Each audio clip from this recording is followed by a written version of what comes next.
Richard Laubenberg from Yellow Gazebo Natural Healthcare in Toronto. I'm a registered acupuncturist and TCM practitioner, and I'm here with our one of our psychotherapists, Margotte Kaczanowska. Margotte is a registered social worker and psychotherapist. And Margotte, as you know, today we're here to talk about psychotherapy and depression. So, Margotte, tell us a little bit about depression. How common is it, and how big a problem really is depression? It is a big problem. In Canada, at any given point, 3 million people suffer from depression. And 3 million people, and there's like 30 million, so that's like 1 in 10 people, wow. And only 1/3 of these people, or even less, that's what the statistics are saying, seek help. So 2/3 of 1/10 of the population, that's a lot of people, are not getting help. Not getting help, and not recognizing symptoms as depression, and also not being able to even suspect that they are depressed. And is that because there's not enough awareness? There are actually two things. One of them could be that some people who actually recognize that they are depressed, they hide it.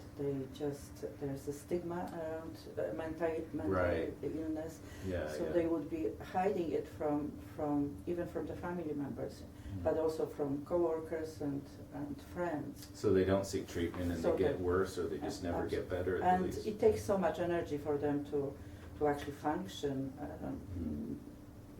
kind of function in a way that that nothing is wrong. So in your practice, do you see a lot of people with depression? Yeah, I would say that's the majority of the people that I actually the majority. See. Wow. Majority, they might not know it because depression can wear different faces. So they might think they're just sad, or they might think that because they are not sad, because depression doesn't have to be necessarily about sadness. Oh, that's interesting. I didn't know that. Okay. Yeah, they might think that because they are not sad, so they are not depressed, but they might be extremely anxious or worried, or they might be experiencing different physical symptoms. I guess, emotions aren't really clear cut, so depression can be linked to lots of different emotions. To anger is one of them. That would be very rare that people would link it to depression, and part of it is because there is no although there is so much knowledge, but it's like a puzzle, and the answers are not clear. So for every single human being that would be who is approached by depression, that would be a different kind of puzzle, and part of this puzzle could be genetics. Part of this puzzle could be anger that is not expressed, kind of hidden. Part of it could be trauma, childhood trauma, or any kind of trauma. Part of it could be problems in life generally. So people might be coming with this different kind of concerns, but not linking it to depression. Okay, and right now it's the winter time, so is seasonal affective disorder, is that a big part of what you see now? Huge part. I would see people regularly around this time every year, like just kind of revisiting a similar scenario. Yeah, as an acupuncturist, even I treat people with, especially this time of year, because they start to feel more tired, more unhappy. Okay, so as a psychotherapist, I mean, you have many tools in your toolbox. How do you treat someone that comes to you saying that, I mean, I guess they don't always say they're feeling depressed, but how do you treat someone who you feel needs help?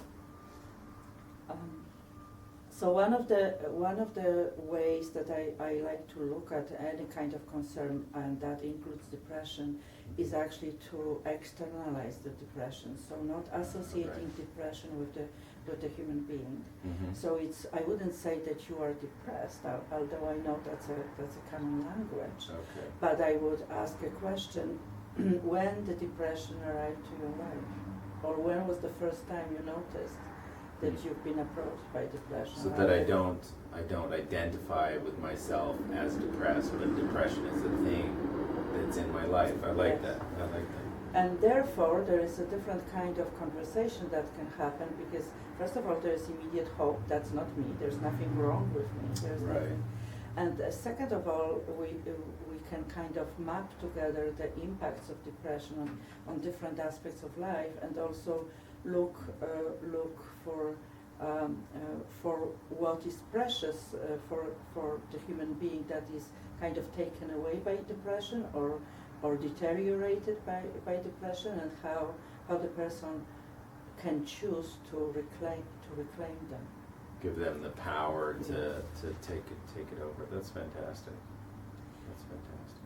And another that is like a complementing this line of work would be mindfulness, because Right. there is a huge connection. One of the pieces of the puzzle. Now, mindfulness is a tool you use to help treat Yes. people. Yeah. Yes, that allows people to, because one of the pieces of the puzzle is like either negative thinking Mhm. that can greatly contribute to the depression, like sneaking in, but also some of the repetitive thoughts, sometimes obsessive thoughts, Right.